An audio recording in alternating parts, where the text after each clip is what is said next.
स्वागत है आप सभी का मेरे YouTube चैनल में गाइस। तो आज हफ्ते की पहली बेंच है और आज मैं मारने वाला हूँ 145 की टॉप सेट और बैक ऑफ 120 kg से आज। तो आज ऑलरेडी मैं काफ़ी बेटर फील कर रहा था और एल्बो भी काफ़ी हद तक रिकवर्ड फील कर रहा था। तो पहले खाली बारवेल से थोड़ी सी वार्म अप सेट्स करें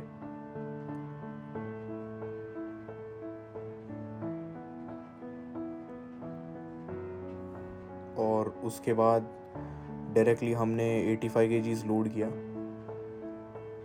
और इससे अराउंड 8 to 10 रेप्स लिए।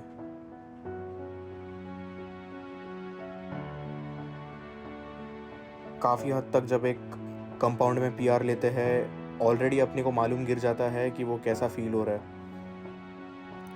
नाउअडेज जो पब्लिक ये वेट उठाता है, आजकल देखता हूँ कि सब जन म्यूज़िक पहने हुए, मतलब म्यूज़िक सुन रहे और चीज़ें कर रहे and they aren't conscious about the stuff what they are doing. तो कैसा है कि अगर आप कॉन्शियसली इवन लाइक मेरी स्ट्रेंथ है 150 किलो बेंच की, बट द थिंग इज़ कि अगर आप इवन 20 kgs अगर अनरैक करके आप वेट को फील कर पा रहे हो अच्छे से, तो उससे होता क्या है कि आपको मालूम गिर जाता है कि आपका सेट कैसा जाने वाला है। सो आई हैड एन आइडिया कि ये आज 145 कंपैरेटिवली गए हुए सेशन से तो बहुत अच्छा जाने वाला है। तो ये मेरी सेकंड लास्ट वार्म अप है विच इज़ 125 kgs फॉर 3। इसमें कैसा है कि हमारे इवनिंग टाइम में क्राउड काफ़ी ज़्यादा हो जाता है, तो कैमरा एंगल्स इधर उधर हो रहे थे।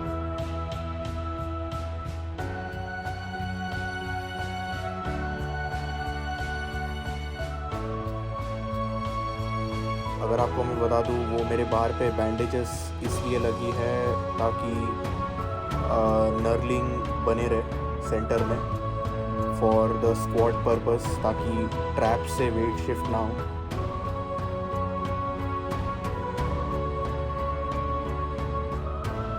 और ये 125 फॉर 3 भी काफ़ी अच्छा मूव हुआ।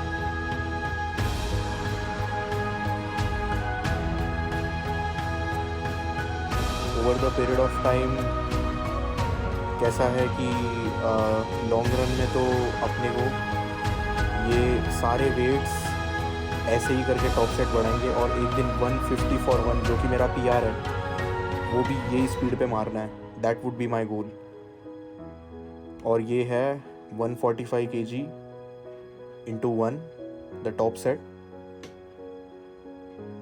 आप देख के बताओ कि मेरे अंदर कितने रेप्स थे। मैं सेट होने के बाद बताऊंगा कि मेरे को कैसा फील हुआ कि मेरे अंदर कितने रेप्स थे।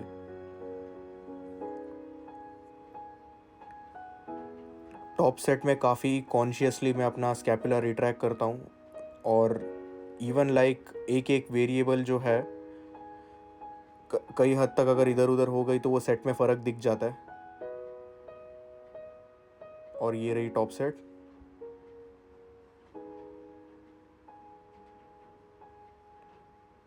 मेरे को जिस तरीके से फील हुआ इट वाज एन RP8 और 2 रेप्स थे मेरे अंदर। It was an 8.5 and this is back off 120 kgs, 3 sets of 6 reps मारने आज।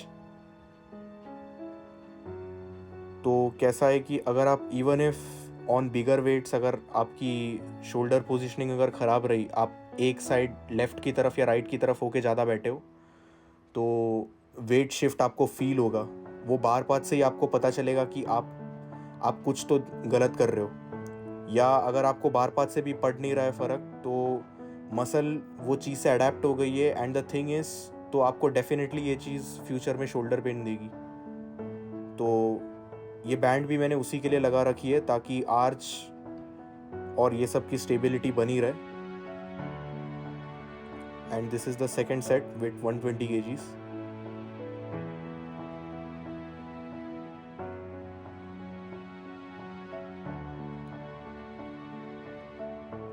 तो मैं सारे बैक ऑफ सेट्स भी ऑब्जर्व कर रहा हूँ over the period of time. हमें 130 140 kg से 6 to 4 reps मारने.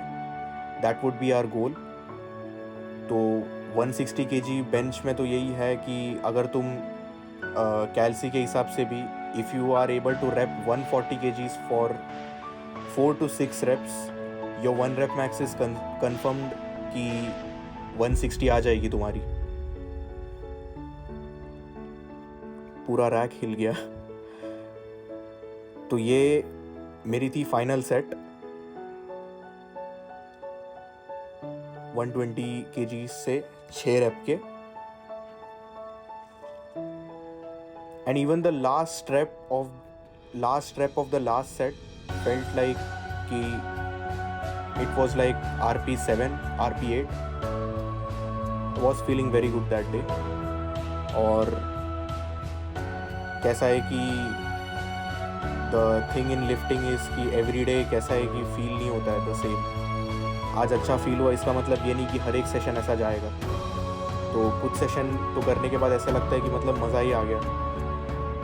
आज लाइक टारगेटेड वेट हिट करे जितने आरपी में दिए, तो कोच भी खुश और एथलीट भी खुश.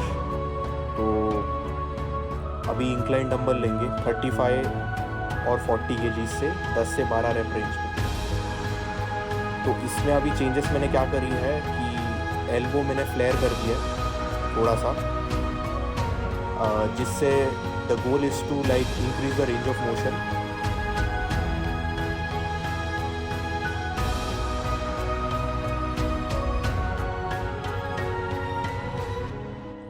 तो मैंने स्टार्ट 40 kg से करा और इससे मेरे 11 to 12 रेप्स गए. और अलग अलग एंगल्स के थ्रू हम अपनी अपर चेस्ट, मिड चेस्ट और लोअर चेस्ट हिट करेंगे. Over the period of time हम फ्लैट और डिक्लाइन पे भी ऐसी इंटेंसिटी और वॉल्यूम के साथ पुश करेंगे, जिससे ओवरऑल में चेस्ट की स्ट्रेंथ एक्सेसरीज से भी पुश होगी और कंपाउंड से भी. बट द थिंग इज़ कि मेरे जिम में 50 kgs तक ही डंबल है. तो और उसमें भी like for the flat one मेरे 15, 13 और 10 रेप तक चले जाते तीनों set. So the thing is कि I have to find different variations in order to increase my strength. और ये रूल है पावर लिफ्टिंग और कोई भी स्ट्रेंथ ट्रेनिंग का चीज़ का कि अगर आपकी कंपाउंड में वेट्स नहीं बढ़ रहे, so you can choose your accessory work in order to increase your strength. और उसकी स्ट्रेंथ कैरी ओवर आपको कंपाउंड में मिलती है. तो मेरे लिए it has been a difficult thing कि मेरे लिए एक चेस्ट एक्सेसरीज मिले जिससे मेरे को एक अच्छा स्टिमुलेशन मिले.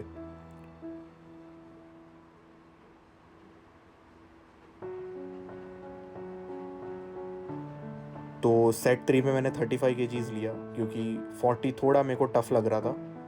और राइट आफ्टर लाइक बोलते हैं ना, सेकंड सेट के 1 मिनट बाद ही मैंने थर्ड सेट ले लिया क्योंकि क्राउड काफ़ी ज़्यादा हो रही थी जिम में. एंड ड्यू टू लाइक कैसा है कि रेस्ट टाइम कम होने की वजह से इससे मेरे 6 ही रेप गए because I was already out of breath and I haven't recovered from my last set. तो 35 से ही 6 रेप गए और फैटिग भी फील हो रहा था. सो हमारी अगली वेरिएशन हमने फिर स्विच करी चेस्ट सपोर्टेड रोइंग पे विद डंबल. और इसमें we are taking 40 kgs for 3 sets और रेप रेंज 12 to 15 है. इसके मैंने 3 सेट मारे और इसमें फ़िलहाल फुटेज एक ही सेट का था क्योंकि जिम में क्राउड बढ़ गया और शूट नहीं कर पाया. Over the period of time देखते हैं कि वेरिएशन चेंज करने से बैक में कुछ डेवलपमेंट आती है कि नहीं. एक प्रॉपर एक बैक का फ़ोटो शूट करेंगे. तो ये रही आज की फिज़ीक अपडेट. तो ये ओवरसाइज टी शर्ट है और इसमें से ही लग रहा है कि शोल्डर का पंप अभी से ही दिख रहा है. और ये है शर्टलेस. तो स्टिल अगर मैं बोलूँगा ना, मैं इससे और वैस्कुलर और ड्राई दिखता हूँ। आज ऐसा लग रहा है काफ़ी पानी पकड़ा है बॉडी में, लाइक बहुत फ्लफ़ी लग रहा है। वही वो कि मतलब सॉल्ट और वाटर लेवल जैसे अप डाउन होते रहते हैं, उस हिसाब से बॉडी दिखती है। ये रही साइड चेस्ट। तो मिलते हैं फिर अगले बेंच सेशन में। Again bye.